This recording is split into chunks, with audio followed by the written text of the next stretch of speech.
Indonesia merupakan bangsa yang besar dari Sabang sampai Merauke. Beragam kekayaan yang dimiliki oleh Indonesia, mulai dari kekayaan alam, kekayaan intelektual, kekayaan budaya, dan sebagainya. Nah, terkait dengan itu, di sini saya akan membahas mengenai asal-usul nenek moyang bangsa Indonesia. Dengan begitu, kamu akan lebih memahami salah satu bagian materi dari mata pelajaran sejarah Indonesia. Sebelum masuk ke dalam pembahasan, kamu perlu paham bahwa ada sejumlah teori terkait asal-usul nenek moyang bangsa Indonesia. Di antaranya adalah teori Yunan, teori Nusantara, teori Out Afrika, dan teori Out of Taiwan. Tetapi di sini kita akan bahas teori yang mendekati asal-usul nenek moyang bangsa Indonesia, yaitu teori apa? Adalah teori Yunan. Langsung saja yuk, biar nggak berlama-lama, kita simak asal-usul nenek moyang bangsa Indonesia. Teori Yunan. Teori Yunan menyatakan asal-usul nenek moyang bangsa Indonesia berasal dari Yunan, Tiongkok. Ada sejumlah ahli yang mendukung teori ini. Dia adalah Muhammad Ali. Ia menyatakan asal-usul nenek moyang bangsa Indonesia merupakan manusia yang berasal dari Yunan, yang didasari oleh adanya dugaan migrasi atau perpindahan dari daerah Mongol ke selatan, lantaran terdesak dengan bangsa-bangsa lain, khususnya bangsa yang lebih kuat. Secara garis besar, teori ini memiliki beberapa dasar utama.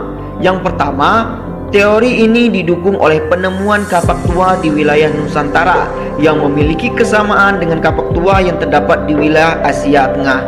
Hal tersebut menunjukkan adanya proses migrasi manusia dari wilayah Asia Tengah menuju ke Kepulauan Nusantara. Yang kedua, berpendapat bahwa manusia Indonesia berasal dari Yunan.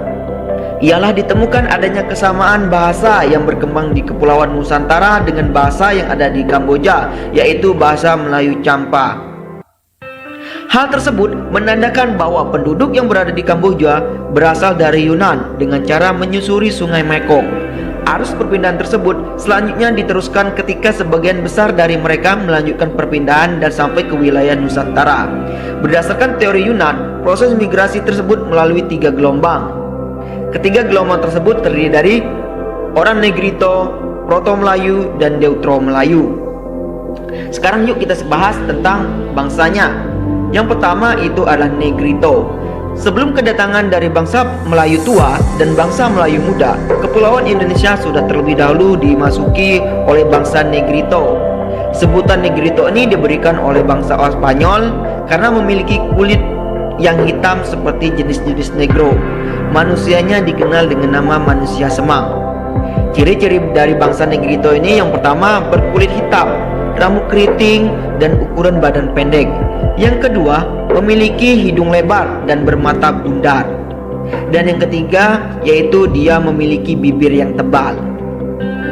Selanjutnya yang kedua adalah bangsa Proto Melayu.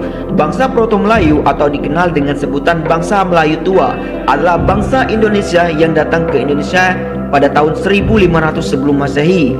Mereka adalah orang-orang Austronesia yang masuk ke wilayah Nusantara melalui 2 jalur, yaitu jalur barat dan jalur timur. Bangsa Proto Melayu adalah bangsa yang memiliki kebudayaan yang maju pada saat itu. Hal ini dibuktikan dengan penemuan fosil benda-benda yang terbuat dari bahan batu. Hasil-hasil dari kebudayaan Proto Melayu yang dikenal adalah kapak persegi. Kapak persegi banyak ditemukan di daerah Sumatera, Jawa, Kalimantan, dan Bali. Dan keturunan dari bangsa Proto Melayu ini adalah orang-orang di daerah pedalaman. Contohnya adalah suku Dayak, suku Sasak, suku Toraja, suku Nias, dan suku Dayak. Di mana ciri-ciri bangsa Proto Melayu? Yang pertama, memiliki kebudayaan batu muda atau Neolitikum. Yang kedua, orang-orang bangsa Proto Melayu memiliki rambut lurus dan berwarna kecoklatan. Yang ketiga, mereka memiliki mata yang sipit. Dan yang keempat, mereka mendiami daerah-daerah Indonesia bagian timur atau pedalaman. Selanjutnya yang ketiga adalah bangsa Deutero Melayu. Bangsa Deutero Melayu atau disebut dengan bangsa Melayu Muda. Mereka adalah orang-orang Austronesia yang merupakan nenek moyang bangsa Indonesia. Mereka datang ke Indonesia setelah bangsa Proto Melayu sekitar tahun 500 sampai 300 sebelum Masehi. Mereka masuk ke wilayah Indonesia melalui jalur barat. Bangsa Proto Melayu menempuh rute dari Yunan, Vietnam, Malaysia sampai ke Indonesia. Bangsa Deutero Melayu Muda diperkirakan memiliki kebudayaan yang lebih maju dari bangsa Proto Melayu. Suku bangsa yang merupakan keturunan asli dari bangsa Deutero Melayu adalah suku Jawa, suku Melayu, suku Bugis.